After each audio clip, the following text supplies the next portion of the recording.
Inicialmente, eu gostaria de dizer que me sinto honrado em falar a um público tão especial quanto esse.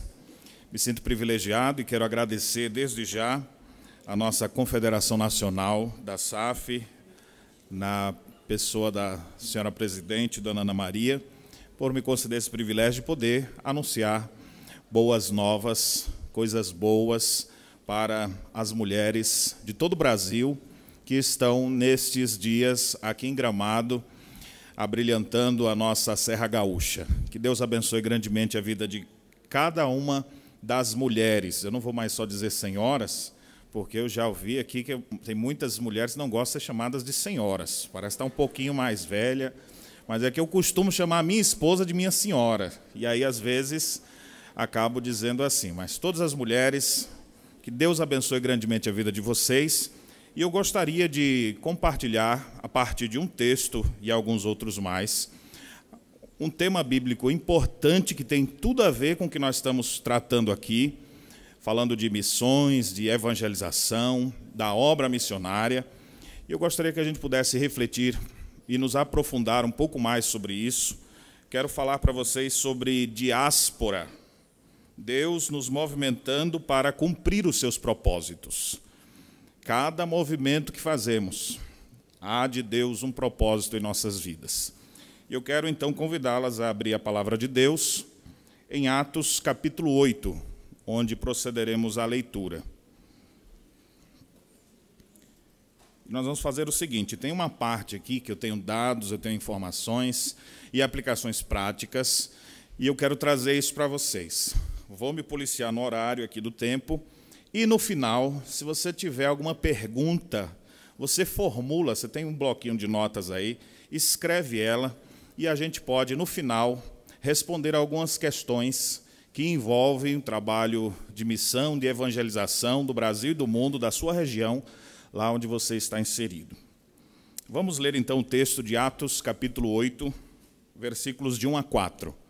A palavra de Deus diz assim: Naquele dia, levantou-se grande perseguição contra a igreja em Jerusalém, e todos, exceto os apóstolos, foram dispersos pelas regiões da Judéia e Samaria. Alguns homens piedosos sepultaram Estevão e fizeram grande pranto sobre ele. Saulo, porém, assolava a igreja, entrando pelas casas e arrastando homens e mulheres, encerrava-os no cárcere. Entre mentes, os que foram dispersos iam por toda parte pregando a palavra. Amém. Antes de iniciar comentando sobre o texto, eu gostaria de citar para vocês alguns pensamentos de missionários pelo mundo afora, deste século e de períodos anteriores, que nos levam a refletir um pouco sobre a obra missionária. Eu cito aqui David Brainerd, que dizia o seguinte: nunca me preocupei onde eu deveria viver, nem como viveria, nem com que provações eu teria de sofrer, desde que assim eu pudesse ganhar mais almas para Cristo. Um outro missionário, William Carey, disse: espere grandes coisas de Deus, faça grandes coisas para Deus.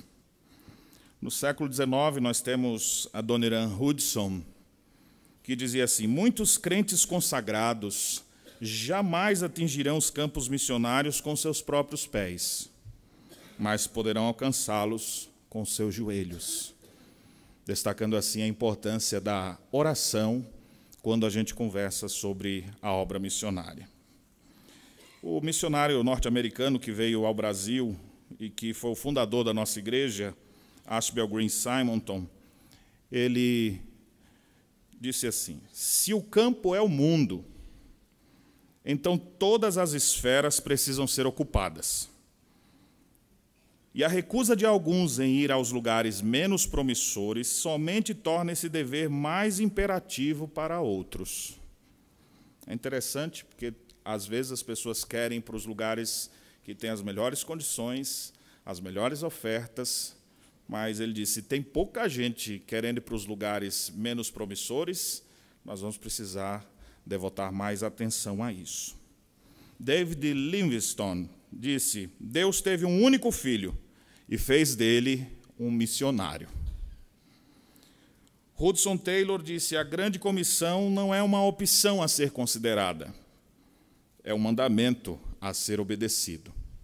E, finalmente, o último que eu gostaria de citar, Charles Thomas, ele disse assim: alguns aspiram viver nas cercanias de um som de sino de capela.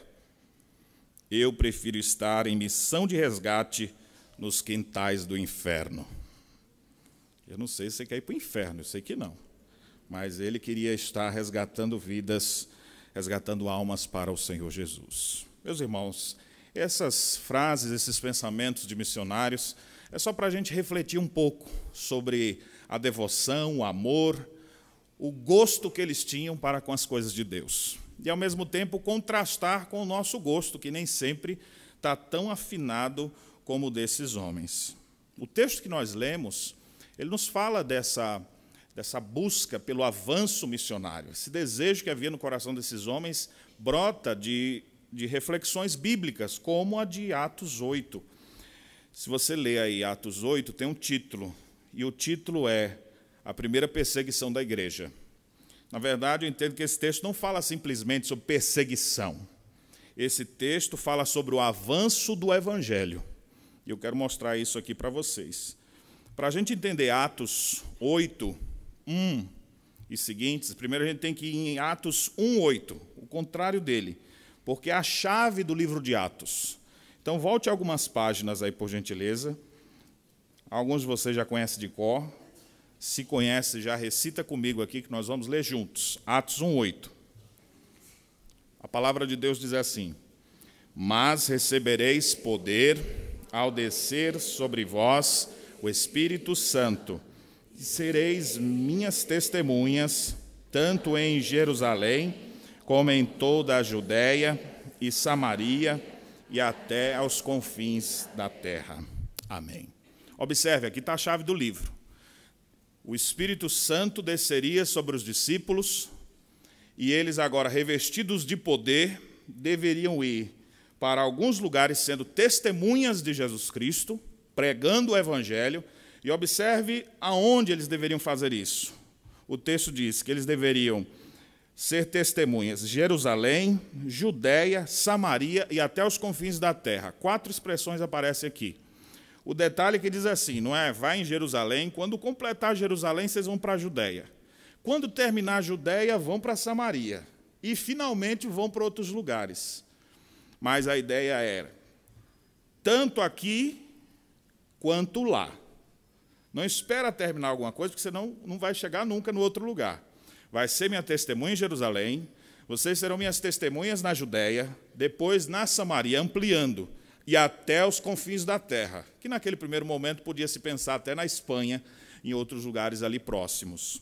Mas o que nós temos aqui, agora sim, voltando lá para Atos 8:1, nós temos aqui o cumprimento já de Atos 1:8, que diz que o povo deveria ser testemunha de Jesus Cristo e pregar o Evangelho. Já haviam pregado em Jerusalém, Pedro pregou o primeiro sermão, 3.000 pessoas se converteram. Depois o número subiu para 5.000, e eles continuam pregando, e de repente já nem fala mais de números, porque era uma multidão.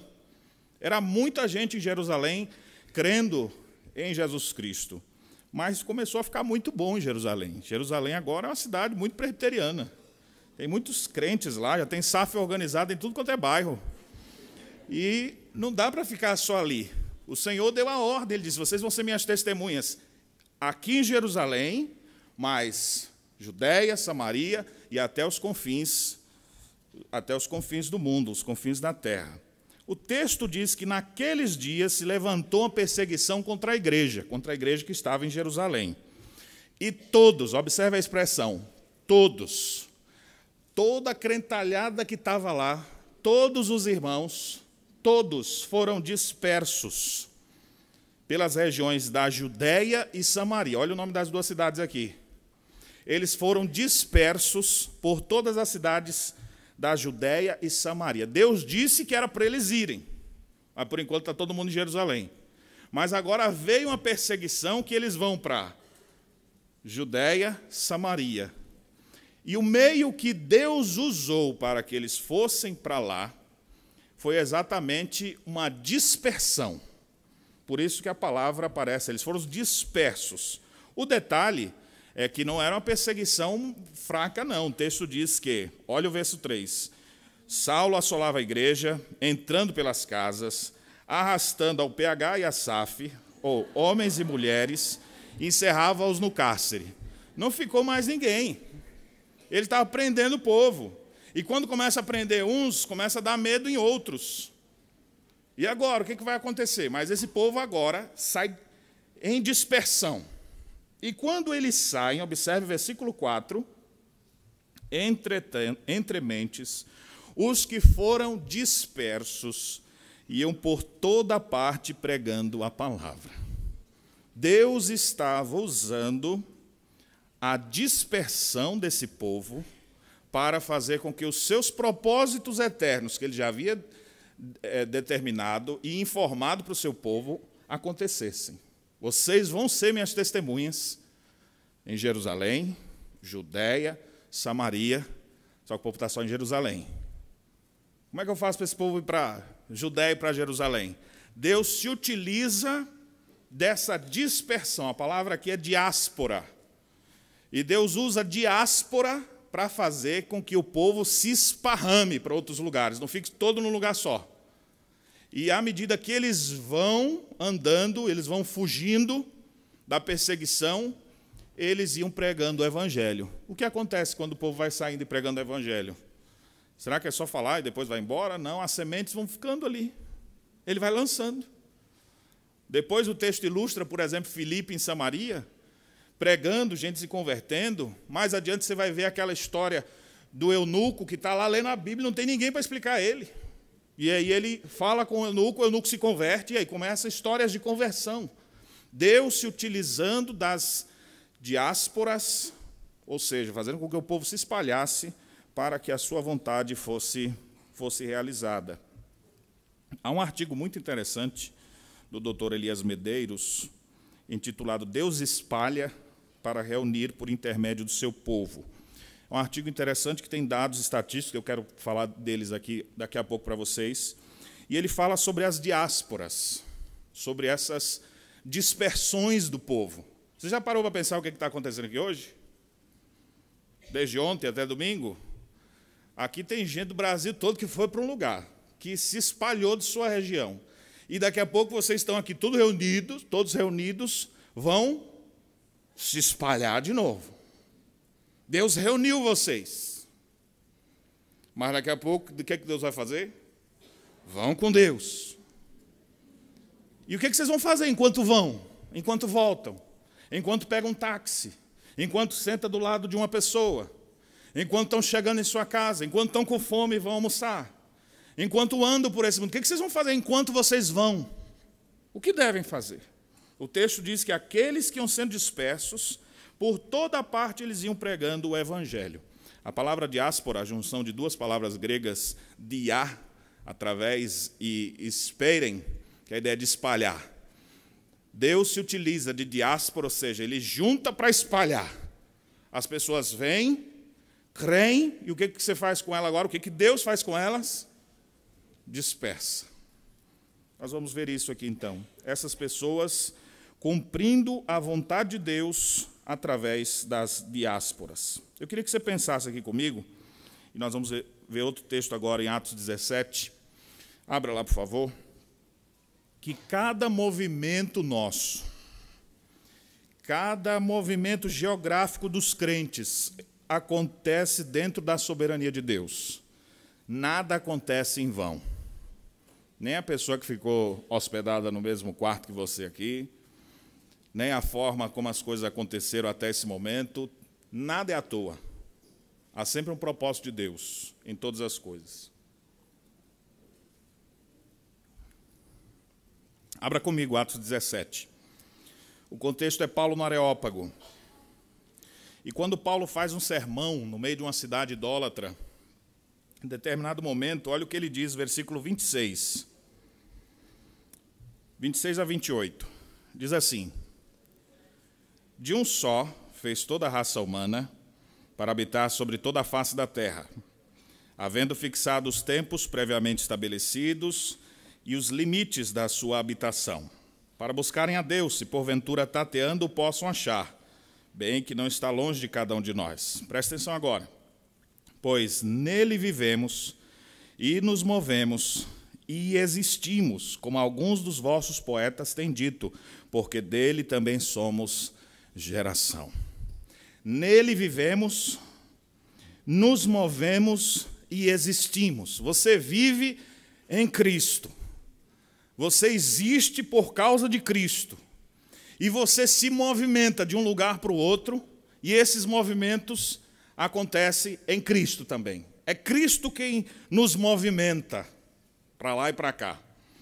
Para o militar, não sei se alguém é militar aqui, ou é esposo de militar, ou já foi, já serviu em algum momento, mas você sabe que no ambiente militar, quando você diz assim, alguém foi movimentado, isso é uma linguagem técnica para dizer, determinada pessoa foi transferida.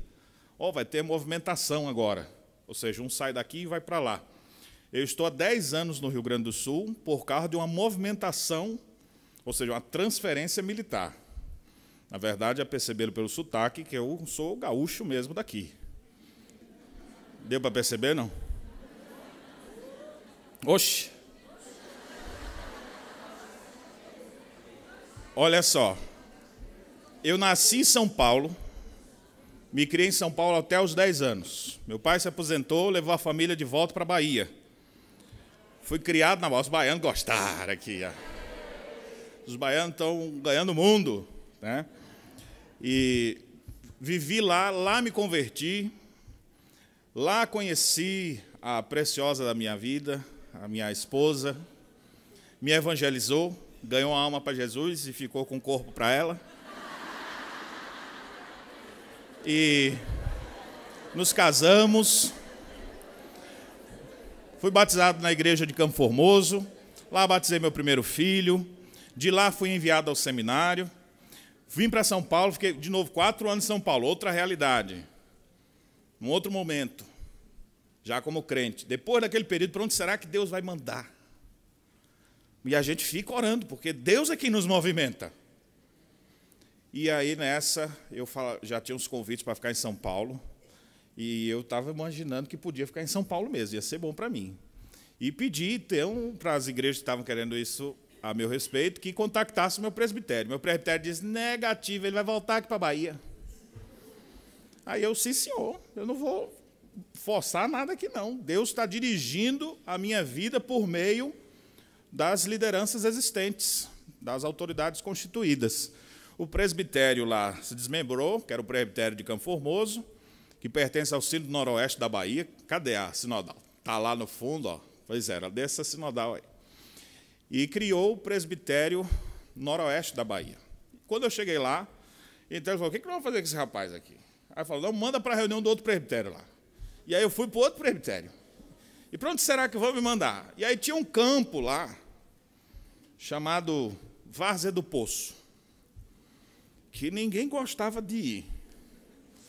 Os licenciados iam para lá e ficavam 1 ano. Quando ele era ordenado pastor, que ele já podia escolher, ele dizia que Deus estava guiando ele para outro lugar.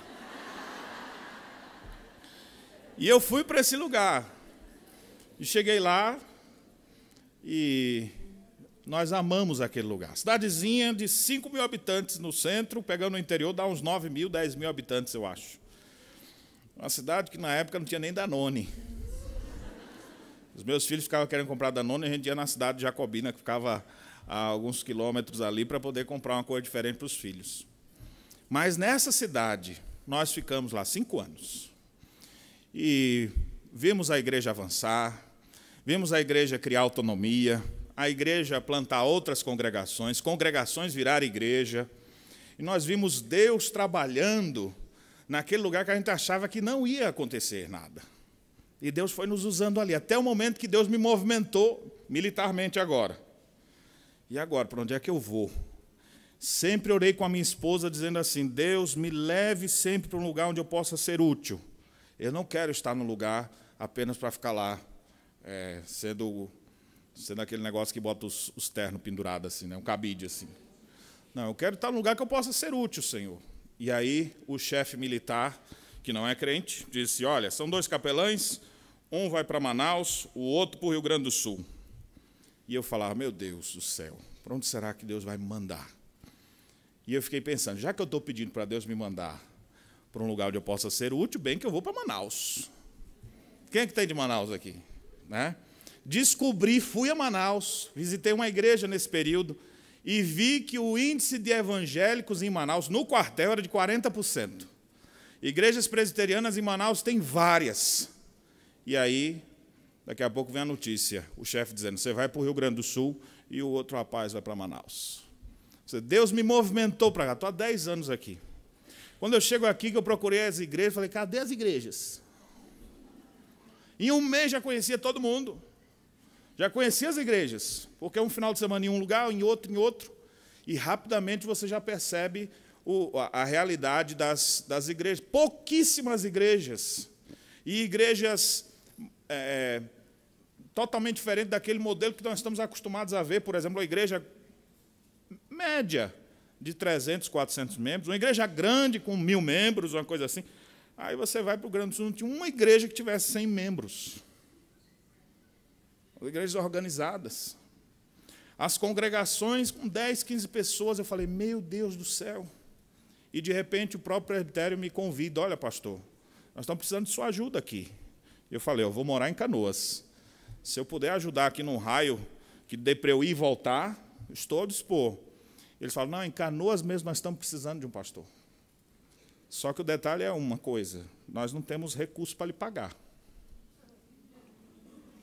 Quando eu entrei na aeronáutica, uma das coisas que eu orei com a minha esposa foi, eu quero ir para um lugar, eu quero te servir, Senhor, especialmente onde tiver lugares que não tenha condição de ter um pastor, que não possa pagar o seu pastor. Porque esses lugares também são formados por gente crente, que precisa ter pastores lá. E quando eu chego na cidade de Canoas, eu vejo assim, aí o pastor Zias conversando aquilo comigo, eu falei, sim, senhor, eis-me aqui. E começamos a trabalhar lá num projeto de revitalização da igreja. 2 anos depois, reorganizamos a igreja, e graças a Deus a igreja tem caminhado. E ontem eu fiquei super emocionado de ver o coral da igreja cantando aqui na nossa confederação. Deus nos movimenta. Deus mexe a gente para lá e para cá para cumprir o seu propósito. É gente de Curitiba que de repente vai morar em Manaus. É gente do Acre que vai para Pernambuco. E gente do Nordeste que desce para São Paulo. E você vai vendo muitas movimentações assim. Pode, se eu fosse perguntar aqui, quem não está na sua cidade de origem, deixa eu até perguntar assim, quem é que está morando numa cidade que não é a sua cidade natal? Só para eu ter ideia. Olha ao seu redor para você ver. O que aconteceu? Deus movimentou vocês. Obrigado, pode baixar a mão. Deus movimentou vocês e fez com que vocês fossem dispersos por várias razões de uma cidade para outra. E eu quero falar um pouco mais sobre isso daqui a pouco. Mas aqui eu quero olhar ainda algumas bases bíblicas para depois a gente ter uma parte mais prática. Eu queria ainda mostrar outros textos que falam sobre essa movimentação de Deus e como Deus está preocupado com isso. Então, abra a sua Bíblia lá comigo agora em Tiago. Tiago é possivelmente um dos primeiros escritos do Novo Testamento. Das primeiras cartas. Por isso que o ensino dele é tão parecido com o Sermão da Montanha. Tiago, no capítulo 1,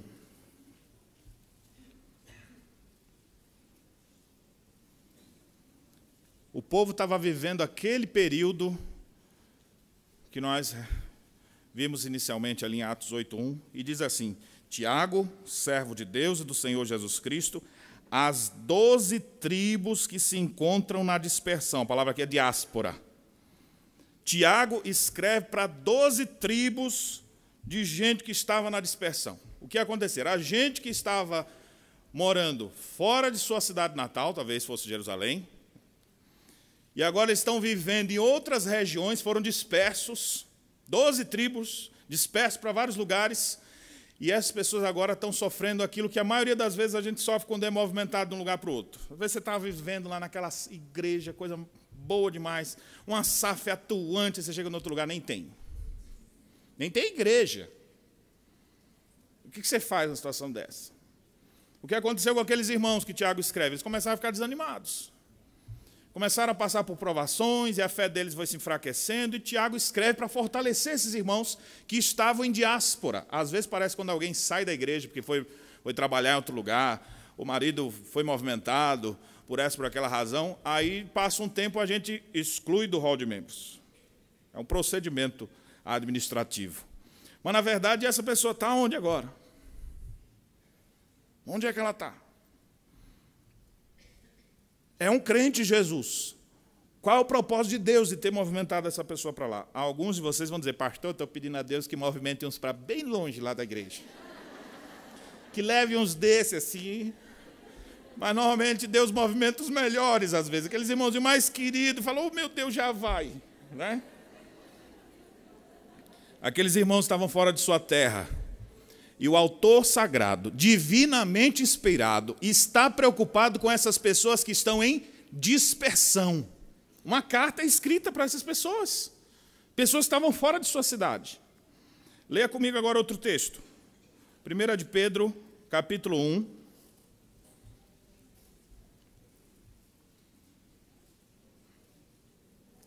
Primeira carta de Pedro. Também é uma carta nova. Possivelmente da década de 60. E olha o que Pedro fala aqui. Versículo 1. Pedro, apóstolo de Jesus Cristo, aos eleitos que são forasteiros da dispersão, no Ponto, Galácia, Capadócia, Ásia e Bitínia.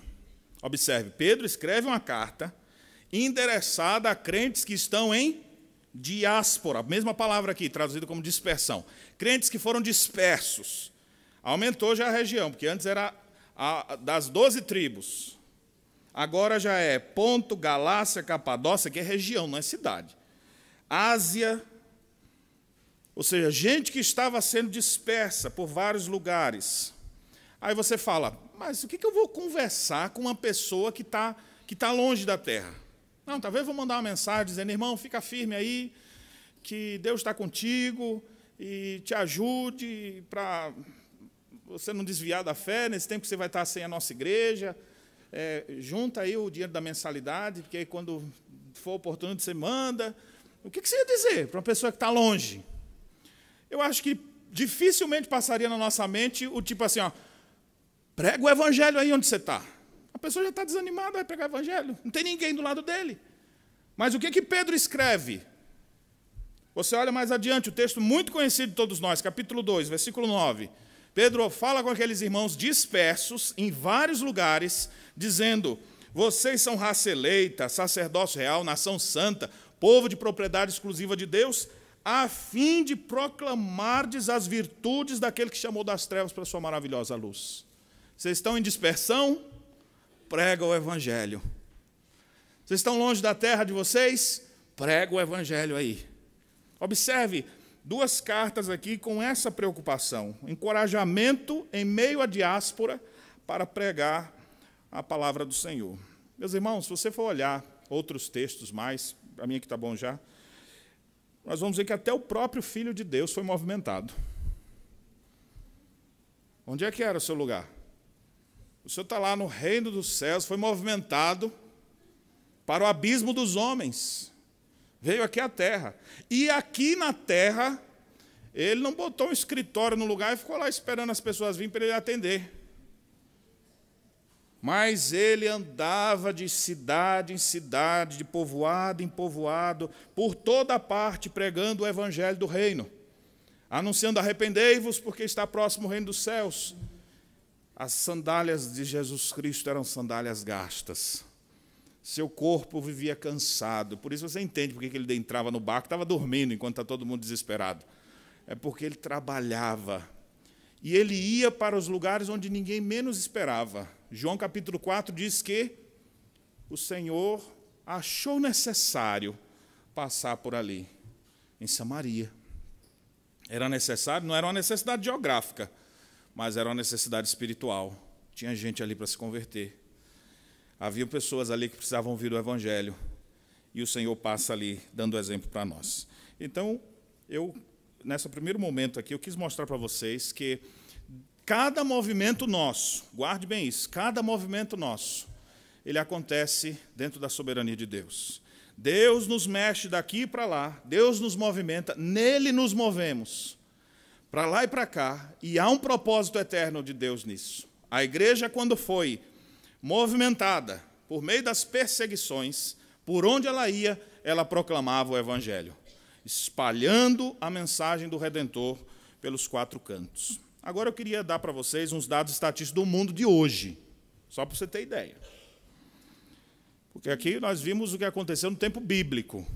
Pense agora o que está acontecendo no mundo hoje. A tendência dos nossos dias. No ano de 2000, foi relatado que cerca de 150 milhões de pessoas vivem em diáspora no mundo. Isso em 2000. Em 2010, o número subiu de 150 milhões de pessoas para 214 milhões de pessoas, que estão hoje sendo movimentadas de um lugar para o outro, ou por causa de guerra, ou por causa de perseguição, por alguma razão. Estima-se que daqui a 2 anos, a pesquisa de 10 em 10 anos, 150, 214, estima-se que em 2020 esse número ultrapasse 300 milhões de pessoas. Hoje, se juntasse todo o povo disperso num lugar só, formaria o 5º país mais populoso do mundo. Só para a gente ter ideia. Uma mesma pesquisa revelava que 640 milhões de pessoas declararam que gostariam de sair do seu país. Destas, 150 milhões apontaram os Estados Unidos como a cidade preferida. A gente sabe por quê, né? Principalmente em época de crise financeira e outras coisas mais, está todo mundo querendo ser missionário, em Orlando, na Disney, né? Ou em algum lugar próximo, assim. Ninguém quer ir para aquela cidade arrebentada que a prefeitura está devendo, porque sabe que não tem renda, vai ser difícil, Deus está me chamando para outros propósitos, né? 1 em 4 homens declararam que gostariam de ter emprego temporário em outro país. Agora, olhe dados de povos distantes aqui. 1,1 milhão de muçulmanos hoje vivem na Argentina. Aqui pertinho. Vocês nunca estiveram perto do Uruguai e da Argentina como estão aqui, viu? Às vezes a gente vai no Uruguai e volta no fim do dia. Vai na fronteira, volta, bem facinho. Hoje, cerca de 110 mil chineses moram em Cuba. 312 mil chineses moram no Reino Unido. Numa cidade só da França, eu não sei se o nome é Marsella, acho que é assim, 30% da população é oriunda da África. Em Paris, 15% da população é de imigrantes. Em Londres, 40% é de gente de fora. Pensa agora, quais são as implicações disso? Por enquanto, eu estou só no cenário internacional. Vou chegar daqui a pouco para o nosso país. Qual a implicação disso? É que hoje em dia, presta atenção, hoje em dia você pode fazer missão estrangeira sem passaporte, sem comprar passagem. Aquela antiga declaração que a gente tinha assim, dos povos mais difíceis de se alcançar, janela 1040, já oraram muito por isso, não foi? A janela 1040 está na janela da sua casa agora, na soleira da sua porta, às vezes é seu vizinho, mora na sua cidade, é o pai de um aluno que é colega do seu filho. Povos distantes, diversos lugares, estão bem perto de nós. São Paulo é a cidade com a maior quantidade de gente de fora que se pode imaginar. Você vai andando na rua e só ouvindo os idiomas. E olhando assim, o jeito do cabelo, a cor da pele, a altura, e você fala, olha, esse povo não é daqui. E vai percebendo. Minha pergunta para vocês, então, é, vocês têm olhado para isso e feito a leitura teológica? Por que é que esse povo está todo aqui? O que é que Deus está fazendo com isso? Alguém aqui é de Foz do Iguaçu? Tem gente de Foz do Iguaçu? O que é que tem muito lá hoje em dia? Muçulmanos. Muitos povos muçulmanos chegando ali em Foz do Iguaçu. Uma quantidade enorme de pessoas. Alguém veio de Roraima? Tem gente de Roraima. O que está acontecendo em Roraima hoje? Vocês estão acompanhando o noticiário, né? Os venezuelanos descendo em busca de uma melhor condição de vida ou de sobreviver. Aqui no Rio Grande do Sul e em algumas outras cidades, nós temos visto a vinda de haitianos. Hoje eu estava subindo aqui, tinha um haitiano entrando no hotel para pedir emprego. Nós temos haitianos que estão chegando aqui, com dificuldade com a língua, mas em busca de uma condição de vida. E muitas vezes deixando famílias lá atrás. Meus irmãos, o que isso diz para nós? O que isso diz para você? Será que você está percebendo essas coisas ou você vira as costas? Às vezes eu pergunto na minha igreja, assim, quando tem alguém visitando, e a pessoa diz, ou o sotaque revela de onde ela é, e aí, olha, nós sou aqui do Rio de Janeiro, e vim aqui e tal. Eu falei, que bom, porque aqui tem gente do Rio. E na igreja eu vejo lá que tem mineiro, que gosta de pão de queijo, tem gaúcho, tem gente do Paraná, tem gente de Manaus, congregando conosco, tem gente do Pernambuco. Quando você vê ele falando assim, vamos botar cebola, aí você fala, esse aqui já sei de onde é. E você vai encontrando gente, olha, é do país inteiro, gente na igreja. E aqui eu preciso fazer, já que nós estamos tendo esse congresso aqui no Rio Grande do Sul, preciso fazer um agradecimento a uma igreja.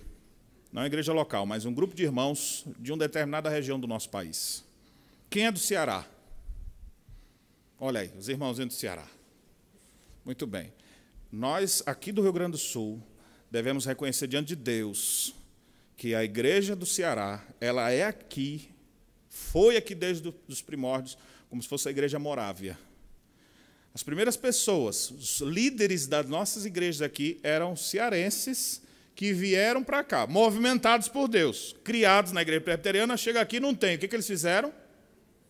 Eles não desistiram de sua identidade nem de sua confissão. Vamos trabalhar, que a igreja é pequenininha, vamos trabalhar para vê-la crescer. E o tempo que ficaram aqui, avançaram. Nós temos presbíteros cearenses, pastores cearenses, porque foi Deus movimentando essas pessoas de longe. Olha onde o Ceará está, para cá. As irmãzinhas que vieram de lá viajaram muito, com certeza. Deus usando pessoas dessa forma. Outros vêm, mas nem sempre eles ficam. Nós temos uma igreja aqui na cidade, aqui na Serra, próximo, em Caxias do Sul, que antes da gente adquirir o templo dela, funcionava num salão alugado, recursos poucos, era um porão. Tinha uma casa, e embaixo da casa funcionava a igreja.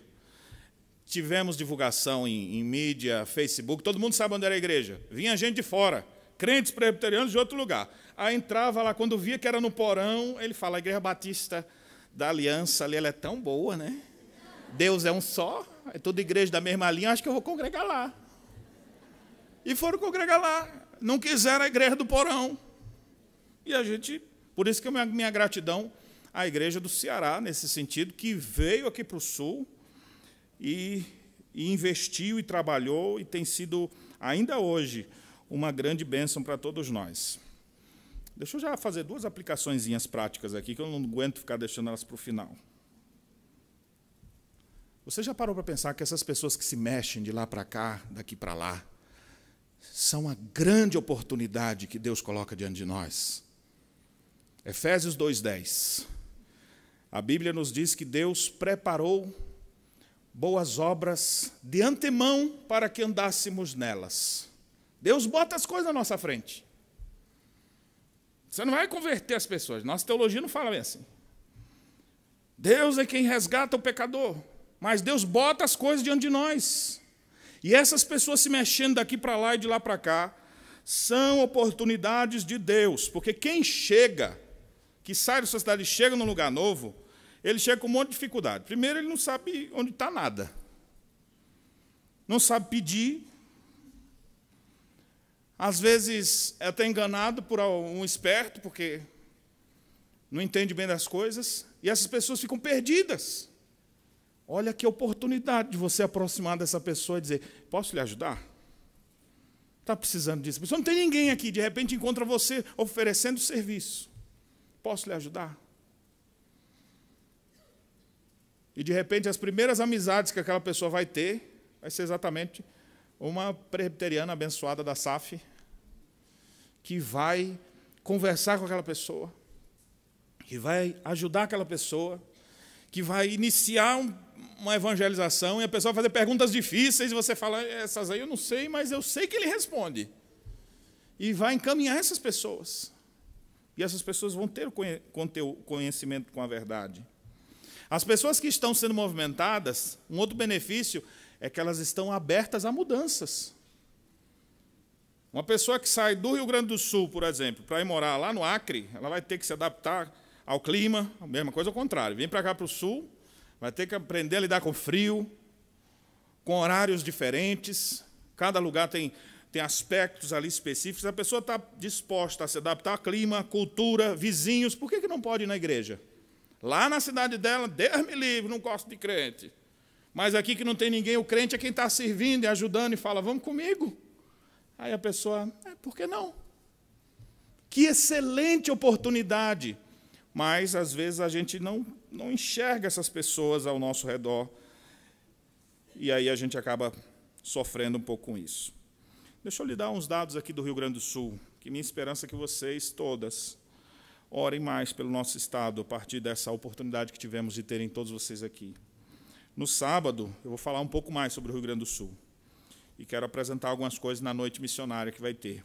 Mas apenas alguns dados aqui. Nosso estado está atrasado cerca de 100 anos da história do presbiterianismo. Porque quando chegou aqui o presbiterianismo, em 1859, no Rio Grande do Sul, não tinha chegado ainda. Mas, próximo daquela data, veio alguém da Igreja do Rio de Janeiro e começou a pregar aqui no Sul. Nós tivemos uma igreja aqui organizada. Era um pastor holandês que tinha sido movimentado para os Estados Unidos, e dos Estados Unidos estava aqui evangelizando nos portos, entregando Bíblias. Várias pessoas se converteram na cidade de Rio Grande, se organizou uma igreja, mas por alguma decisão administrativa da época, resolveram fechar o trabalho e entregar o trabalho na mão dos episcopais. Hoje você vai em Rio Grande, a principal igreja da cidade, no centro da cidade, a igreja episcopal. Era para ser a presbiteriana. Houve uma segunda tentativa, em Pelotas, e aconteceu a mesma coisa. O trabalho começou, avançou, mas depois não foi para frente por falta de investimentos, de recursos, de obreiro que pudesse ficar ali. Apenas em 1951, o Supremo Concílio aprova a evangelização por meio da Junta de Missões, que começa a pensar no estado do Rio Grande do Sul e aprova, então, a vinda de missionários para cá. Quem vem para cá no ano seguinte é um pastor que eu queria saber quem conheceu ele, é o Antônio Elias. Pastor Antônio Elias. Vocês conheceram?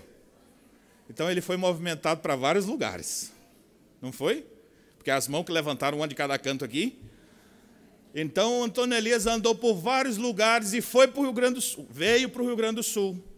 Aqui esteve e começou o trabalho do zero. Ele não chegou assim, já tem um grupo ali. A mulher dele é das primeiras providências, está escrito na nossa história. Uma das primeiras providências da esposa dele foi, precisamos organizar uma SAF. É sério. Não tinha diretoria, a diretoria era ela, com ela mesma. Mas vamos fazer reunião com as mulheres aqui. E eles começaram a evangelizar, cerca de 10 anos depois é que a primeira igreja é organizada no estado do Rio Grande do Sul. Mas pertencia ainda ao presbitério de Florianópolis. Então, imagina a distância. Uma igreja no Rio Grande do Sul, presbitério de Florianópolis. E assim ficou. Só em 91, olha só como é recente, viu? Idade dos filhos, dos netos, talvez, de algumas das irmãs. Em 91 é que surge o primeiro presbitério no estado do Rio Grande do Sul. Depois desse período todo, 5 igrejas surgiram no estado. 12 anos depois, de 91 até 2003, que aconteceu algo interessante, o número subiu de 5 para 7. Em 2003, foi feita uma parceria da nossa igreja com a Igreja Reformada Libertada da Holanda, para investir aqui no Rio Grande do Sul. E aí o projeto era de ter até 20 novas cidades para começar o trabalho. E assim foi iniciado. Dessas 20, uns grãos morreram no caminho, ficou as 13, que existem até hoje. Algumas delas foram recentemente organizadas igrejas. E nós não podemos deixar de reconhecer que a nossa denominação, nos últimos anos, tem olhado para o Rio Grande do Sul. E a SAF está tão alinhada com a nossa IPB que vem fazer um congresso aqui. Ou seja, o nosso estado, nossa denominação tem olhado aqui para o Sul. E aqui o nosso agradecimento todo especial ao reverendo Roberto, que vai depois vir ser pastor aqui no Rio Grande do Sul também, né? Mas o reverendo Roberto sempre foi defensor do nosso estado. E você vê o amor que ele tem, porque ele pastoreia lá em Minas, corre o Brasil inteiro, mas não tem medido esforço para ver o avanço do reino de Deus aqui no nosso estado. Nós temos sido alvo de grande graça de Deus aqui no nosso estado do Rio Grande do Sul, e hoje nós já temos a presença presbiteriana em cerca de 30 cidades. É muito já para o que era, mas é pouco diante do desafio. Nós somos gratos. Cada vez que a gente observa uma igreja que nasce, um trabalho que começa ali, a gente vê o avanço, de pouquinho. Olha só, se fosse reunir os presbiterianos todos há poucos anos atrás, eles cabiam na metade desse auditório aqui.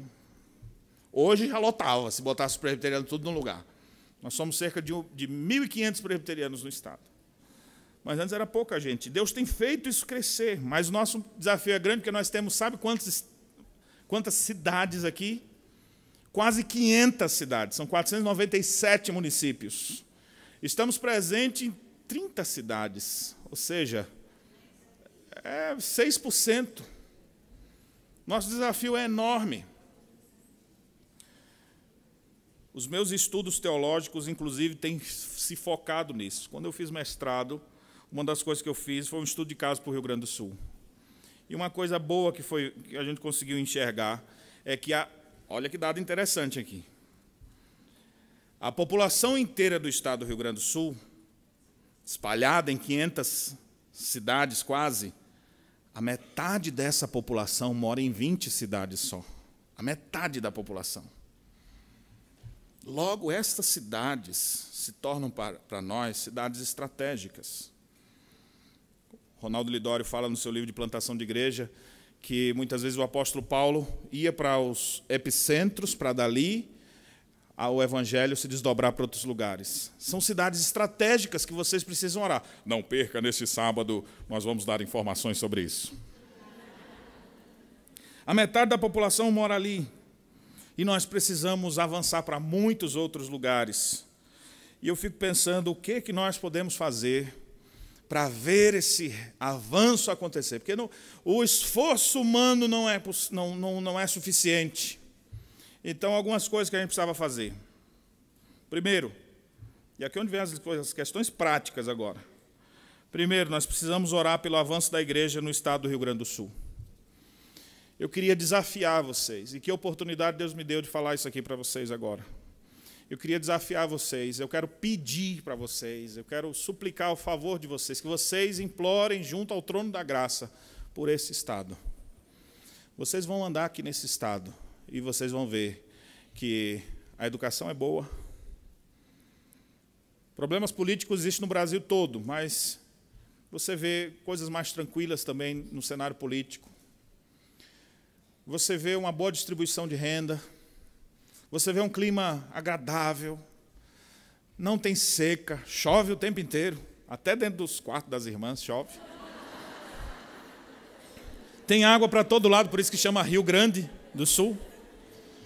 Então, olha, é uma cidade próspera. Tem tanta coisa maravilhosa aqui, meus irmãos, mas tudo isso fica ofuscado pela pobreza espiritual. O estado do Rio Grande do Sul tem o maior índice de centros de macumba do nosso país. Aí você fala, como é que pessoas tão esclarecidas dão crédito a isso. É porque o evangelho não chegou para eles, só chegou o espiritismo. Então eles, desesperados por alguma resposta, dizem, tá bom, eu creio nisso. Agora, quando eles ouvem o evangelho, eles se rendem. Mas é dura essa realidade. Me lembra sempre de Atenas. Um lugar tão próspero, com tanta sabedoria, mas ao mesmo tempo com trevas dominando sobre as pessoas. Tinha altar para todos os deuses, menos para Yahvé. As pessoas não conheciam o Deus verdadeiro. Eram muito religiosos, mas não conheciam o Senhor. Ore pelo nosso estado. Talvez vocês não retornem aqui mais. Eu espero que sim. E eu espero que, vindo para cá, quiser trazer uma representação, uma viagem missionária para o Sul, contato conosco, nós vamos ter todo o prazer de receber vocês aqui para vir ajudar na evangelização do nosso estado. Mas pode ser que alguns de vocês não voltem mais aqui. Como disse um dos missionários lá, talvez você não alcance com seus pés, mas você pode alcançar com seus joelhos. Ore pelo nosso estado. Uma das famas do gaúcho é que ele é orgulhoso. Então, nós estamos aqui pedindo, por favor, ore por nós. Nós precisamos da graça de Deus. Precisamos que Deus faça muitas pessoas passarem a nossa Macedônia e vir nos ajudar. Tem muito trabalho pela frente. Uma segunda lição que eu queria que vocês guardassem. Desculpa aí, eu tenho 14 lições aqui, viu? Então, eu não estou acabando ainda não. A segunda coisa que eu queria dizer para vocês, prática, é que se por acaso, em algum momento da sua vida, você entrar em diáspora, ou seja, se em algum momento você for movimentado, procure uma IPB para você fazer parte. Nem que seja no porão, nem que seja pequenininha, nem que não tenha culto para as crianças, nem que seja uma igreja que nem Data Show tem. Ainda está no mimeógrafo. Mimeógrafo não, é o... Como é que é o nome daquele outro? É do projetor. Mimeógrafo também é antigo. Tem gente que gostou do mimeógrafo aqui. Eu sei que tem professores aqui que rodaram muita tarefa ali, ó. Tá certo. Sabe por que eu digo isso? Porque, por exemplo, aqui, essa cidade de Gramado, precisava ter uma igreja presbiteriana. Nós temos aqui do lado. Um desafio novo, pastor novo que está assumindo o campo lá agora. Nós temos uma igreja, temos prédio próprio. Nunca ia ter dinheiro suficiente para comprar um prédio lá. Foi investimento da nossa igreja e, graças a Deus, o apoio do nosso pastor reverendo Roberto, que deu todo apoio para a gente comprar uma padaria velha. E continua sendo padaria, mas agora é pão do céu que sai de lá. Compramos a padaria, adaptamos a padaria, não tinha dinheiro para fazer a reforma, conseguimos dinheiro com a igreja investiu aqui, dinheiro dos dízimos de vocês. Então pense, vocês que contribuem, vocês têm investido aqui no Rio Grande do Sul sem saber. E agora estão sabendo, se não já sabiam. E nós temos uma igreja aqui. Aquela igreja precisa crescer, se fortalecer para vir evangelizar aqui e outras cidades aqui da Serra. Custo de vida alto, difícil da gente conseguir as coisas, mas uma realidade. Pode ser que alguns de vocês já tiraram férias aqui e foram lá. Não, domingo é dia do Senhor, eu fui bem doutrinada, então eu vou para a igreja. E procurou a igreja e foi lá em Canela. Sempre chega gente visitando. O pastor que estava anteriormente, o pastor Silvânio, sempre dizia, a gente recebe visita sempre. E uma das tristezas que às vezes ele compartilhava é que às vezes vinham pessoas para vir morar. Mas quando viu o tamanho da igreja, a fraqueza da igreja, assim, pequenininha ainda, porque aqui não tem igreja grande. Aqui, igreja grande tem 100 membros. Você fala, igreja aqui tem 40 membros. Congregação tem 10. Os números são pequenos ainda. Mas ele percebia que muitas vezes as pessoas vinham, mas não ficavam. Às vezes até iam para outra denominação. Minha irmã, seja fiel à sua igreja. Você se converteu aqui, a igreja é fiel a Deus. Agora vai ficar só em busca de benefícios. Deus te movimentou para cá com um propósito, enxergue isso. Se por acaso, presta atenção, se por acaso você entrar em diáspora, se você for movimentado por Deus para qualquer lugar desse país, que queira Deus trazer vocês para o Rio Grande do Sul, mas se for para qualquer lugar, Onde você chegar ali, seja uma bênção na igreja que tem naquele lugar. Procure fazer parte daquele lugar. E se chegar numa cidade que não tem igreja presbiteriana, por que você acha que Deus lhe mexeu para lá? Você agora vai ser o instrumento de Deus para mexer umas igrejas que não estão pensando em evangelização. Aí tem uma igreja a 200 quilômetros ali, a mais perto. Aí o que você faz? Você vai. Amor, vamos para o culto domingo. Ô, minha filha, 2 horas, fazer culto aqui em casa mesmo, né? Deus está aqui, presente. Não, a gente precisa se reunir com o corpo de Cristo, o povo de Deus em culto público. Vamos lá, irmã, você é auxiliadora, tem que auxiliar o marido também, que às vezes fica preguiçoso no domingo, não quer ficar assistindo aqueles programas de esporte, coisa e tal, mas, na verdade, você incentivamos para a igreja. E quando chegar lá naquela igreja, na hora dos visitantes, faça questão de dizer, nós chegamos recentes aqui e a gente mora a 200 quilômetros daqui. E aí depois, quando o pastor for lhe cumprimentar, você fala assim, pastor, seria bom se eu fosse lá, né? Eu convido meus vizinhos. Você se compromete e convida ele, viu? Não bota tudo nas costas dele também, não. Vou convidar meus vizinhos lá para fazer um culto lá em casa. O senhor não podia ir lá? Uma vez por mês? Aí, se ele for uma vez por mês, depois você fala, de 15 em 15? Daqui a pouco, uma vez por semana? Daqui a pouco tem uma congregação nascendo ali, a igreja vai nascer. E olha que coisa maravilhosa, eu sei que vocês não buscam essa glória, mas o seu nome vai estar na história da igreja. Quando começou a igreja naquela cidade, que até hoje não tem igreja presbiteriana, aqui foi quando a irmã fulana de tal veio morar aqui e tal. E aí seu nome vai estar lá como membro fundadora daquela igreja. Você com todo o seu talento, conhece Constituição, conhece Bíblia, conhece tudo, lá não tem ninguém. Você vai ser o missionário de Deus naquele lugar. Já parou para pensar que privilégio? Não podemos desperdiçar os movimentos que Deus faz para a nossa vida. Procure a igreja mais perto ou peça a ajuda das igrejas próximas para começar uma igreja presbiteriana lá. Na minha igreja, a gente tem expandido aos poucos, à medida que Deus vai nos dando graça e força para a gente expandir. Organizada a igreja foi em 2010, de lá para cá, uma por ano nós temos tido uma congregação. E os braços vão esticando assim. E Deus vai dando graça. Uma das graças que Deus me deu é que hoje nós estamos com 10 aspirantes ao ministério. Apareceu, eu quero ser pastor, daqui a pouco eu quero ser pastor. E outro, eu quero ser pastor. Aqui, esse aqui quer ser pastor, ó, meu fiel escudeiro aqui, meu hobbit. E temos já mandado gente para o seminário, vamos mandar mais gente para essas pessoas se prepararem, porque a gente precisa ter pastor daqui também. Pastor que fala e consultar que é daqui, tchê. Porque não adianta mais ficar falando só consultar que é dos outros. Então, quando a gente tiver mais pastores daqui, vai ser uma porta mais fácil para se abrir, porque a gente chega com o sotaque carregado, que nem esse meu aqui, dá uma segurada assim primeiro. Aí depois vai aproximando. O gaúcho fica tudo com os braços assim, quem é isso aí? Aí você vai se aproximando, você tem que conquistar, depois você conquista, ele abre a casa dele, chama você para tomar um chimarrão, faz o churrasco, e aí é uma beleza, mas até essa primeira barreira passar, é complicado.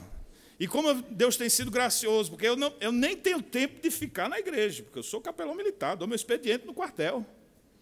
E ainda tem gente que deixa para morrer no fim de semana. E eu não deixo de visitar as pessoas. Eu visito o povo do quartel, faço minhas obrigações todas e cumpro com o meu trabalho lá, graças a Deus. E vou administrando a igreja, prego na igreja nos domingos, e ensino na escola dominical, e viajo nos fins de semana, porque o tempo é curto, e a gente vai andando daqui para lá com o tempo curto. Como é que eu vou? Aí, de repente, tem alguém assim, quando é que vai ter uma igreja aqui? Uma vez, minha esposa até me chamou a atenção, porque eu fui meio rude. A gente tem um planejamento estratégico para 10 anos, pensando em 10 cidades para a gente alcançar em 10 anos. Eu peguei essa ideia do Arival. O Arival planejou 50. Eu falo, não, eu vou menos aqui, né? O Arival tem muito mais tempo e mais know-how para isso aqui. Mas eu vi aquilo e falei, que coisa maravilhosa. Pensando em expandir 50 igrejas em São Paulo. Falei, aqui no Rio Grande do Sul, vamos tentar fazer isso também. E aí, quando a gente começou a pensar nesses avanços de como a igreja poderia alcançar cidades, nos vem então as dificuldades. Quem vai ficar nesses lugares? Que braço nós vamos ter para lá? Aí me chega um casal na minha casa. Pastor, eu queria dizer, nós moramos aqui a 100 quilômetros de Canoas. E não tem uma igreja como a de vocês aqui. A gente já procurou, já entrei no site da IPB, já sei de tudo. E a gente queria muito ter essa igreja aqui. Qual é a perspectiva? Eu falei para ele bem direto assim, eu falei, irmão, nos próximos 10 anos a gente não tem nenhum pensamento de ir para a sua cidade. Aí minha esposa, mais piedosa, normalmente a mulher mais crente, chegou assim e falou, Daninho, mas a gente pode ver, né, se não podia vir aqui um dia fazer um culto, dando aquelas indiretas assim para mim.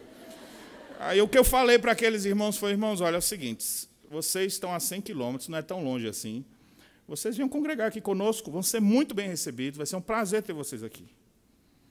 Nós oramos por eles, foram embora. Domingo eles estavam na igreja. No outro domingo eles encheram o carro e veio com mais gente. No outro domingo vieram com 2 carros. E ficaram mais de 4 meses vindo, era 3 fileiras de banco assim. E falei, os irmãozinhos estão vindo mesmo, né? E agora, quando chegou o momento de receber eles como membro da igreja, eles moram lá, mas eles vão ser membros aqui. Aí agora a preocupação. E eu me reúno com o conselho e digo, agora eu preciso ter um plano pastoral de assistência às minhas ovelhas de Lajeado. Como é que eu vou dar assistência para essas pessoas? E agora? Aí pensamos em fazer um culto semanal lá. E aí está todo mundo, as casas entupidas. Porque casa entupida é 20 pessoas, né? Entupiu já. Não fica achando que tem 100 pessoas, não. Aqui tudo no sul é pouco. É pouco da igreja, viu? Vai comer batata frita para você ver. Olha, é desse tamanho assim. Vai comer um X, o sanduíche é desse tamanho. Tudo é grande, agora a igreja ainda está pequena. E aí nós começamos a ter reuniões nos lares. Daqui a pouco a gente viu que aquele povo precisava e a gente tinha a oportunidade de estar lá. Embora a gente não planejou aquela cidade, a gente viu que Deus estava movimentando pessoas e movimentando a gente para lá. E a gente tem que estar sensível à vontade de Deus, à voz de Deus. Então, vamos fazer alguma coisa lá. Até hoje tem 2 anos de trabalho lá em Lajeado, apenas. Está começando. Nós temos 20 e poucos membros lá. Recebemos 3 novos membros recentemente agora. E hoje funciona no hotel. Porque como não tem diácono, quem que vai abrir a igreja? Quem vai limpar a igreja? Então, o hotel, a gente paga o hotel, só o salão do hotel, e aí já entrega limpinho e devolve, eles ajeitam lá, e a gente usa ali para cultuar ao Senhor. E assim tem acontecido. Tem sido uma forma que nós temos encontrado aqui por causa dos nossos poucos recursos. Não tem dinheiro para alugar um tempo, para botar um pastor lá, não tem pastor. Mas tem gente que a gente faz as escalas e vão dar assistência, e aí aparece um aspirante ao ministério e fala, vou te dar uma oportunidade. Aí começa a pessoa a pregar ali. E assim Deus tem feito com que cidades que não têm trabalho presbiteriano comecem a ter. Eu queria que você atentasse para isso, porque eu estou falando da realidade aqui nossa, mas eu sei que perto de vocês acontece algo bem semelhante. Aplique do mesmo jeito. Tem gente precisando. Então, se tem gente sendo movimentada por Deus de um lugar para o outro, vocês procuram a IPB ou começam a igreja na sua própria casa. Por isso, quando for alugar a casa, vejam uma com a sala grande. Porque não adianta, não vamos alugar isso aqui, é só para nós. Não, meu amigo, já faz pensando em receber gente. Um quarto de visita para quando o pastor for, não tirar os meninos do quarto. Então já deixa tudo preparadinho ali para ter uma futura igreja nascendo na sua casa, ok? Terceira lição que eu queria deixar para vocês. E agora, pensando nas igrejas que vocês representam, faça parceria com as nossas igrejas para nós plantarmos novos campos. Você precisa plantar a igreja, atuar na plantação de igreja, ajudar na evangelização na sua cidade, no seu bairro, no seu estado. Tanto em Jerusalém, quanto lá. Então, é para fazer lá e aqui. Tem gente que fala, não posso fazer lá porque eu estou fazendo aqui. Você tem que fazer aqui e fazer lá. Mas só dá para um. Divide que dá para os dois. Deus multiplica. Veja como isso é interessante. As igrejas que vocês fazem parte, comecem a desafiar os irmãos das suas igrejas, converse com o conselho da sua igreja, com o pastor da sua igreja. Vamos apoiar uma igreja no sul? Vamos ajudar para a gente ver novas igrejas plantando lá? Já pensou daqui a pouco a gente ter irmãos de vários lugares, igrejas nos ajudando na plantação da igreja, vindo equipes missionárias para cá, investimentos de recursos financeiros também para esse fim. Pense nisso. Quarta lição. Observe os sotaques. Observe o sotaque. Quando você começar a andar na rua, que você ouvir um sotaque diferente, aquilo ali é Deus dizendo: olha a boa obra que eu botei diante de você. Aproveite a oportunidade e sirva. Sotaque diferente, falou botar, e não está no Pernambuco. Aí você, opa, essa pessoa aqui, falando, eu vejo você. É quase Paulo dizendo assim: em tudo vos vejo acentuadamente religiosa. Você, em tudo vejo que não és desse lugar. Posso lhe ajudar em algo? Aproveite as oportunidades. Olhe, observe os sotaques. Se for uma língua que você nunca viu, chegue junto também. Mas eu não sei falar, faz igual a minha esposa. Tinha um grupo de 5 holandeses lá em casa, hospedado, e os holandeses não falavam português. E o inglês dele era pior ainda, que era embolado. E aí minha esposa, vocês querem tomar banho? Querem comer? Ela conseguiu se comunicar com eles 15 dias. Bem tranquilo. Então, quando você vê uma pessoa, porque às vezes a gente vê uma pessoa falando em outro idioma, aí você... Ainda mais se estiver fazendo escola de línguas, aí é que não fala mesmo, que era para falar, mas a pessoa fica com medo. Então você não tenha medo. Viu que é um sotaque diferente, se aproxime. Tente ouvir. Esses dias teve um haitiano que me cortou o coração. O haitiano passou, pastor, e ele fala francês e não consegue falar português ainda. E ele dizia, pastor, não vaga, difícil. E aí ele começou o semblante triste e começou a botar a mão na barriga, assim, dizer, problema, não come problema, pastor, não vaga. Ou seja, ele não conseguia uma vaga de trabalho. E aí ele ficou, segunda não comer, problema, terça, quarta, não comer, problema. Aí você fala, o que a gente vai fazer diante disso? E aí tu descobre que aquele homem é crente ainda. Essas coisas aparecem diante de nós, e a gente tem que servir. A gente tem que ter alguma coisa para fazer. Deus botou eles ali diante de nós. Não dá para a gente não perceber. Então, observe o sotaque. Viu que o sotaque é diferente, porque nossa região toda é diferente. Viu que a pessoa está muito X. Aí você fala, essa pessoa está com medo de tiro. Então, deixa eu aproximar dessa pessoa e falar da segurança em Jesus. Quem sabe essa criminalidade toda no Rio não é Deus fazendo uma diáspora, fazer os crentes do Rio de Janeiro sair, vir para o Rio Grande do Sul, para outros lugares. Abençoa, Jesus. Observe os sotaques. Quinta lição. E aqui é uma coisa que todos nós podemos fazer, mas a gente não faz. Eu não sei quantos de vocês foram até os estandes que são aqui embaixo. A partir de agora, eu espero que você vá e acabe com o que tem lá. Se informe sobre as cidades mais próximas de vocês e descubra as oportunidades. Se informe sobre as cidades. Às vezes você não sabe o que está acontecendo num lugar. Você faz assim, Deus abençoe o mundo. Você está orando por quem mesmo? Ó Deus, que todas as pessoas, os missionários, quem é que você está orando?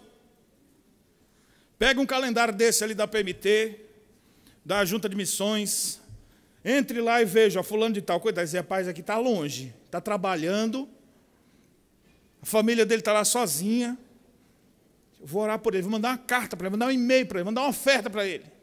Comece a observar onde é que essas pessoas estão, ore por esses lugares, por essas cidades. A gente tem um mapa com várias cidades do Brasil. Você pode fazer isso. Sexto, nunca vire as costas para os imigrantes. Vocês que estão em Roraima, a igreja de Roraima precisa ter uma resposta para o que está acontecendo lá. Se essas pessoas estão sendo movimentadas e ninguém se move fora de Deus, Deus está movimentando essas pessoas para lá, não vire as costas para eles. Pregue o evangelho para eles. Ajudem eles de forma correta. Procure fazer com que o evangelho cause impacto na vida dessas pessoas. Se isso está acontecendo, se a Venezuela pessoas estão descendo para cá, a igreja está ali mais próxima, deve olhar para isso. Está em São Paulo, está vendo gente com tantos sotaques diferentes, você precisa se voltar para isso. Não vire as costas dos imigrantes. Não pense que está uma pessoa lá em Foz do Iguaçu com aquelas... Como é que chama? A burca é aquele grandão, né? Aquele lenço na cabeça, assim. Turbante. Tá com... Aí você fala assim, meu Deus, mulher bomba. Mulher bomba que tem na SAF. Desculpa, brincadeira. É só para vocês acordarem, viu? Não me leve a mal, nem orem de forma imprecatória sobre mim. Não pense que aquela pessoa, às vezes, ali, ó, tá lá dentro daquela religião, perdida. Às vezes não, sempre. Cega. Faz amizade. Se aproxima. E do meio dessa aproximação, essas pessoas poderão se converter. Não vire as costas para ele. Não acho que eles vão ser sempre seus inimigos, esse pessoal aí. Ou aquele outro pessoal. Olha, as pessoas estão ali, vire-se para eles. 7º, evangelize intencionalmente lugares estratégicos ou divinamente direcionados. A gente precisa ter evangelização intencional. O reverendo Ronaldo Lidório, no mesmo livro que eu já citei, ele fala sobre evangelização abundante. E ele quer dizer com isso que você deve evangelizar de todas as formas. Não tem uma forma para você dizer só, essa é a forma certa. Você quer fazer uma evangelização com programa de rádio? Vai com Deus, Deus abençoe. Quer fazer uma evangelização via Facebook? Use o Facebook para evangelização. Eu quero comprar folhetos e distribuir folhetos na minha vizinhança. Faça isso, excelente. Ou seja, agora não faça só um desses, não, faça todos os que puder. Tudo que for lícito, semeie o evangelho. Alguma dessas sementes vai servir. Se você ficar em uma só, pode ser que demore muito. Então, você, de diversas formas. Agora, intensifique e tenha uma intenção também para alguns lugares. Comece a ver alguns lugares que estão mais complicados. Existe uma cidade na Paraíba, sábado eu digo qual é, que agora eu não estou com ela aqui. Tem uma cidade na Paraíba que não existe igreja evangélica. Aí eu falei, nem Assembleia de Deus? E eu tinha um colega de doutorado que era da Assembleia de Deus. Eu fiz contato com ele, ele era líder da igreja lá. Eu falei, rapaz, essa cidade aí, Carrapateira, tem esse nome? É uma coisa assim, é um nome parecido com esse. Rapaz, pior que não tem não, vou conversar com o cara aqui da convenção da Assembleia para a gente botar a igreja lá. Uma cidade que não tem nenhuma. Já vende Coca-Cola, tem Bradesco e não tem Assembleia. Tem cidades que você tem que olhar assim intencionalmente. Tem uma cidade aqui que a gente precisava ter uma intenção maior aqui no estado do Rio Grande do Sul. E eu queria que você orasse por essa cidade. Não existe ainda nenhum tipo de trabalho lá. Nunca foi morar um presbiteriano lá, que a gente tem conhecimento. É uma cidade mal assombrada mesmo, que você puder imaginar. É a cidade com o maior índice de suicídio do mundo. A média do Brasil de casos de suicídio é de 4,9 casos para cada 100 mil habitantes. O Rio Grande do Sul tem o maior índice do Brasil, 11 casos para cada 100 mil habitantes. Ou seja, é mais que o dobro que a média nacional. O lugar com o menor índice da pesquisa que eu li era o Maranhão. Falei, que lugar maravilhoso. O cara olha para aqueles lençóis maranhenses, só pensa em cochilar, né? Coisa boa, olha lá. Eu quero ir lá. Um dia.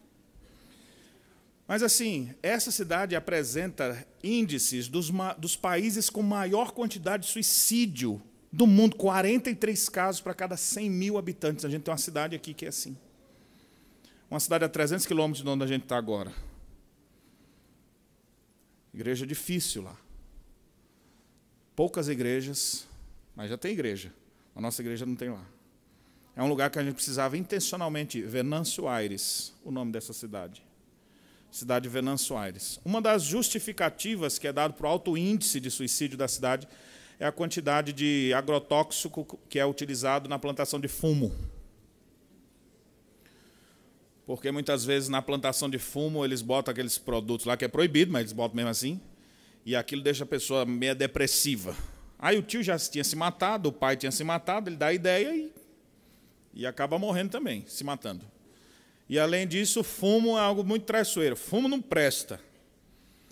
E aí, às vezes, o que acontece? A lavoura, se ela perder, ela perde toda de vez. E aí o cara que estava lá com um monte de dívida agora, aí ele pensa em dar cabo da própria vida. Então, essas são algumas explicações que tem, mas a grande verdade é que se as pessoas daquele lugar começarem a conhecer Jesus Cristo, eles vão ter uma razão para viver. Eles não vão pensar mais em se matar. É um lugar que a gente precisa ter intencionalidade. Outros que Deus direciona. Às vezes você fala, eu quero ir para tal lugar. E aí as portas se abrem para cá, em outro lado. É como a cidade que eu falei há pouco ali, né? Nunca tinha um plano de ir para lá, mas Deus abriu para lá, direcionou. Então vamos lá? Então observem isso na sua caminhada. 8ª lição. E essa aqui é especialmente para as diretorias de SAF. Gaste sua energia proativamente pregando o Evangelho, não em brigas ou embates.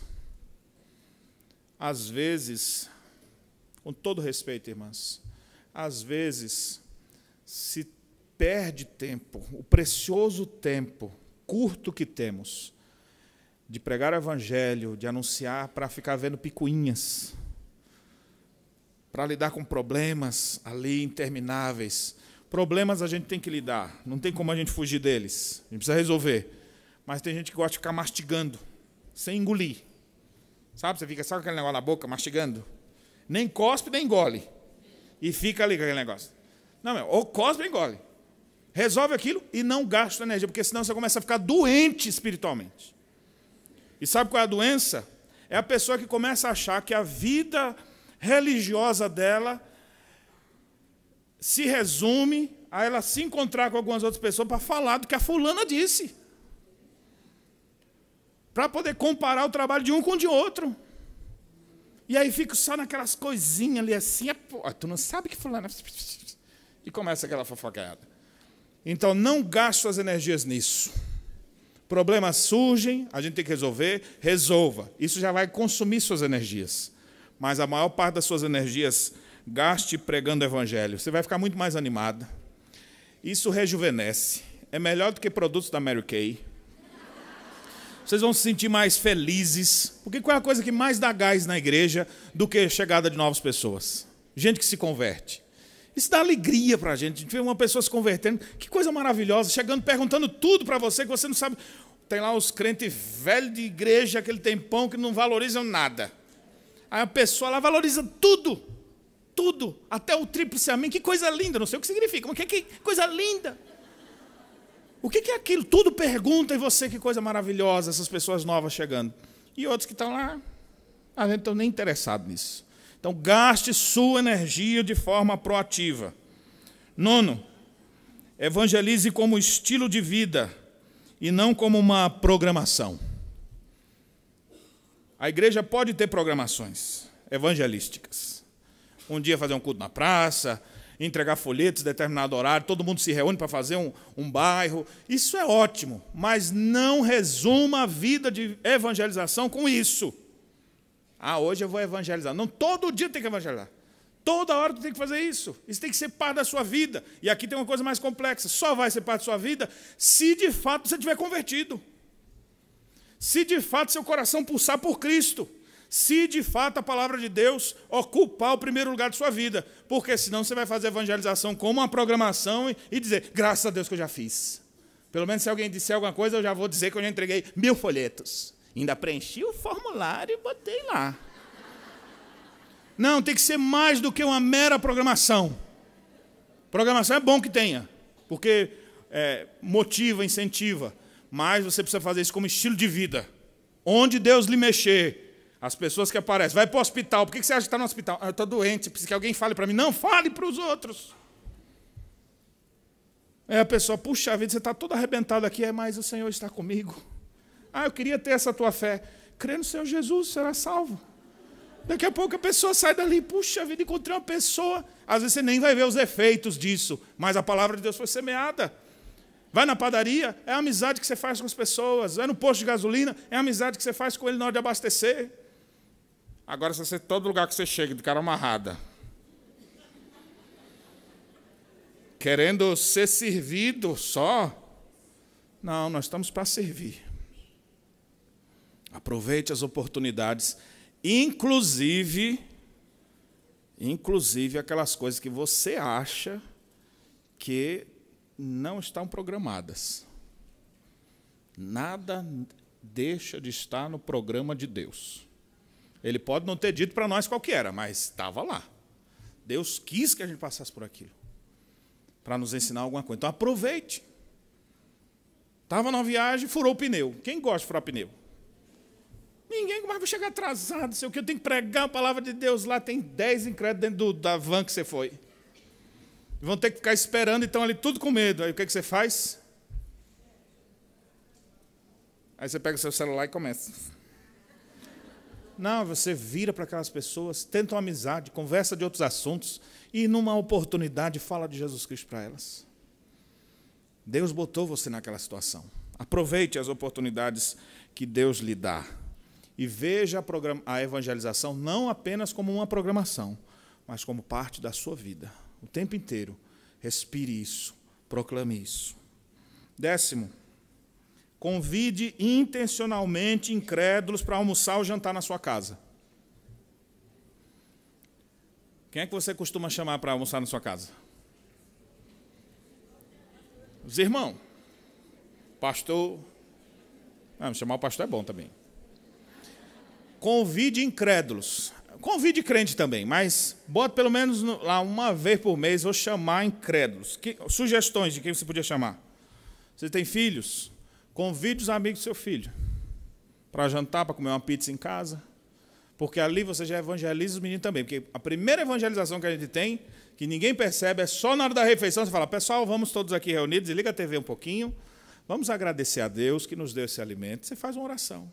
Muitos lares incrédulos vão ficar impactados só com isso. Mas porque eles oram assim, que legal, cara, tua família... Aí, às vezes, até um filho que estava sem muito jeito de falar de Jesus Cristo para os coleguinhas, aqui em casa a gente vai para a igreja. É mesmo que tu nem que me falou? Então, está envolvendo, inclusive, teus familiares ali. Faça isso. Convide pessoas para ir na sua casa, tomar um café. Se estivesse aqui no Rio Grande do Sul, vai tomar um mate, tomar um chimarrão. Mas chame para a sua casa lá para comer acarajé, falar em acarajé. Quero agradecer a irmãzinha que trouxe lá da Bahia. Cadê a abençoada? Trouxe, está na comissão, né? Trouxe acarajé para mim e para minha esposa. Rapaz, nós comemos com a maior alegria do mundo. Deve ter 2 anos que eu comi acarajé. Eu falei, Senhor, abençoa para não dar dor de barriga. Porque era noite, era tarde, mas nós comemos ali, uma coisa maravilhosa, né? Pessoas que servem. E as irmãs, quem tem mais talento? Quem é que faz as comidas dos retiros? Quem faz as cantinas da igreja? Quem faz coisas deliciosas se não for a SAF? Aqui no Sul os homens fazem churrasco. Churrasco é com a gauchada. Agora, o restante todo é só assa carne. O resto, quem tem que fazer é as mulheres. Então, assim, vocês têm esse talento, esse dom, essa graça. Convide pessoas para... Agora, não convide só os crentes, não. Convide incrédulos. E proclame o evangelho para eles. Tenha uma oportunidade de fazer amizade com eles. Chama um colega de trabalho. Tenha uma Bíblia em sua casa para dar de presente. No final, você chegou aqui, bom que você esteve aqui, eu queria só te dar um presente aqui. Pum, uma Bíblia na mão dessa pessoa. Com certeza ele não vai rejeitar, vai ficar feliz da vida. Faça isso, presta atenção, intencionalmente. Vai fazer as compras do mês, você fala, você tem que comprar mais um pouquinho para aquele jantar que nós vamos convidar alguém. E assim a gente vai envolvendo nossa família toda nisso. 11º, só as 4 últimas lições. Ensine na sua igreja as pessoas receberem bem os visitantes. Acaba o culto. O que as irmãzinhas começam a fazer? Nem sai, né? Já fica ali, já você está com outro, e tem tanta conversa, tem tanto assunto, que quando para o assunto, o visitante já foi. Às vezes eu corro, quando termino o culto da minha igreja, eu corro para a porta. Quando chego na porta lá, não deixo ninguém sair, tem que passar por aqui, tem que cumprimentar. Quero cumprimentar os visitantes. E eu fico segurando, esperando um crente chegar, né? Para quando chega um crente, fala, ô fulano, aqui, ó, apresentar fulano, visitando a gente aqui. E eu, passa para uns 3 mais assim, né? Porque o visitante, ele está doido para ir embora. Porque ele não conhece ninguém, ele está ali assim, como é que é esse negócio aqui? E aí você, então, deixa para conversar com a sua panelinha 15 minutos depois, porque eles já foram embora. Às vezes até antes, os 5 primeiros minutos. Tem uma comissão ali assim, não precisa, quer dizer, uma comissão que eu digo aqui, mas não necessariamente formal. Mas você vai lá para a porta, saia, na hora que viu que o pastor já está ali no pós-lude, já está para sair, você fica ali assim perto, cumprimenta o visitante, você lá, que bom que você veio. Às vezes fica, não falou comigo, eu também não falei. Vou ficar abrindo meus dentes para qualquer um? Não. Faça isso sim, você é membro da igreja. E aqui, ó, nós estamos só com líderes de mulheres, né? Presidente de SAF, SAF Federação, Sinodal, né? É só liderança. Então vocês vão lá para a porta, porque ele já sabe que você é a pessoa lá. Leva um adolescente junto, às vezes leva o marido, o seu, melhor, de preferência, mas para ficar ali um grupo diferenciado e cumprimentar as pessoas. Cumprimenta um, deixa eu te apresentar fulano. Apresenta umas 3 pessoas, pelo menos, para ele. O povo vai embora, aí você pode ir para a sua panelinha conversar, aí dá 1h30 de conversa, sem problema. Depois vocês vão para o restaurante para terminar essa conversa. 12ª, isso aqui é um pouco mais difícil. Amem e sirvam os seus inimigos e os seus perseguidores. E os inimigos aqui que eu estou me referindo agora, os inimigos da SAF. Porque você sabe, esse assunto é sério, ele é atual, você sabe que tem igrejas, que tem pastores que são contrários à SAF. Ó, tá vendo? Mexi aí. Como é que a gente vai ganhar dessas pessoas? A gente sabe que a ação deles é má, é maligna. Só que nós não vamos se vingar de forma maligna. A gente vence o mal com o bem. Então você sabe, lá do seu presbitério tem um lugar que não tem SAF, então vá servir essas pessoas. Ame essas pessoas. Vai ter alguma coisa que eles vão fazer, aí vocês oferecem lá. Gostaria que a gente viesse aqui para poder ajudar vocês. O presbitério vai se reunir. Gostaria que a gente viesse aqui para preparar a refeição para vocês. Gostaria. Não sei o que vocês vão fazer. Façam alguma coisa. Sirvam aqueles que são inimigos. Conquiste eles. Porque o povo mesmo, o povo não é contra a SAF. Às vezes é um cabeça dura que tem aí, que está botando o povo no mau caminho. Mas vocês começam a constranger com amor, com serviço. E a pessoa começa a ver assim, mas tudo de bom tem isso aqui, por que a gente não tem isso aqui na igreja mesmo? E aí você começa a ver Deus transformando essa realidade. Então ame e sirva os nossos inimigos, especialmente aqueles que são inimigos da SAF. Com cuidado, é claro, para que não sejam destruídos. Faça o bem. Eu sei que é difícil. Hoje estava lendo Deuteronômio 30, versículo 11, lá diz assim, o mandamento que vos dou não é demasiadamente difícil. Não está longe de vós no céu, para que não possa encontrar, nem no abismo, mas está perto de você, junto do seu coração. É difícil fazer isso? É. Que a vontade é, leva, Senhor. Ou despacha, porque parece que é do inferno. Eu sei que a vontade é essa. Mas o Senhor nos ensina a amar e orar pelos que nos perseguem. Façamos isso também. 13ª lição, penúltima lição que eu queria deixar para vocês. Apoie quem faz. Nós estamos falando de missão e de evangelização. Tem gente que está fazendo isso. Tem gente na sua igreja que respira isso o tempo inteiro. E às vezes essas pessoas não têm nenhum incentivo. É uma pessoa que compra a Bíblia do próprio bolso para distribuir para os outros. É gente que se esforça para trabalhar, para ver o reino de Deus avançando. Gente boa, que nunca você chama essas pessoas para resolver problema. Elas não te dão problema. Estão ali sempre para te ajudar. Separa um tempo para apoiar essas pessoas. Apoie quem faz. Seu pastor tem lhe ajudado? Apoie ele, incentive. Tem líderes na sua igreja trabalhando? Deem todo apoio a essas pessoas. E eles vão ficar assim, mas por que você está fazendo isso comigo? Não é meu aniversário, não é nada. Não, é porque a gente fica maravilhado de ver a forma como você tem dedicado sua vida ao reino de Deus. Sirva essas pessoas. Sirva quem não dá trabalho. Porque quem dá trabalho já toma muito do nosso tempo. Agora, tem umas irmãzinhas que só nos dão alegria. Sirva essas pessoas. Tem gente crente na sua igreja que está trabalhando, se dedicando. Sirva essas pessoas que vai ser algo esplendoroso. Última lição, para a gente finalizar, e é bem curtinha. Venha morar no Rio Grande do Sul. Eu queria muito que vocês pudessem pensar nisso.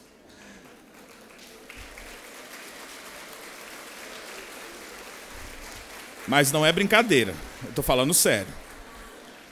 Algumas das irmãs, não vou dizer senhoras, porque já me corrigiram isso aqui, né?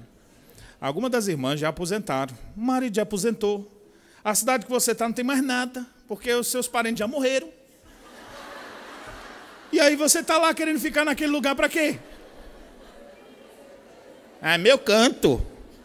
Seu canto é os 4 cantos da terra. Então venha para esse canto de cá. Venha, porque olha, gente como você, presta atenção nisso aqui, gente boa como você, que entende de igreja, que conhece catecismo maior, confissão de fé, que sabe explicar a Bíblia, que conhece congresso, que sabe todo o funcionamento da IPB. Imagina você chegar numa congregaçãozinha dessa nossa de 20 membros. Você vai ser uma bênção lá, vai ajudar. Vai ajudar de diversas formas. Então, você já está aposentado por alguma razão, seu marido está pensando em se transferir por causa do trabalho dele, ou o seu próprio trabalho tem a opção de transferir. Pense numa cidade do Rio Grande do Sul e venha morar por aqui. E depois você vai me ligar incomodando. Pastor, eu estou a 300 quilômetros da sua cidade, aqui não tem igreja. Dá para vir fazer um culto aqui e eu, com certeza, se Deus me der graça, estarei lá. E depois, no outro domingo, vamos estar de novo. E vamos ter oportunidades de ver o trabalho presbiteriano avançando aqui no nosso estado. Então, se viesse pensar em mudar, veja, às vezes é a oportunidade de Deus lhe movimentar para trazer para o estado do Rio Grande do Sul. Que Deus abençoe minhas irmãs. Foi um prazer poder falar para vocês um pouco sobre isso. Que vocês possam lembrar que Deus nos movimenta para cumprirmos os seus propósitos. Deus nos abençoe.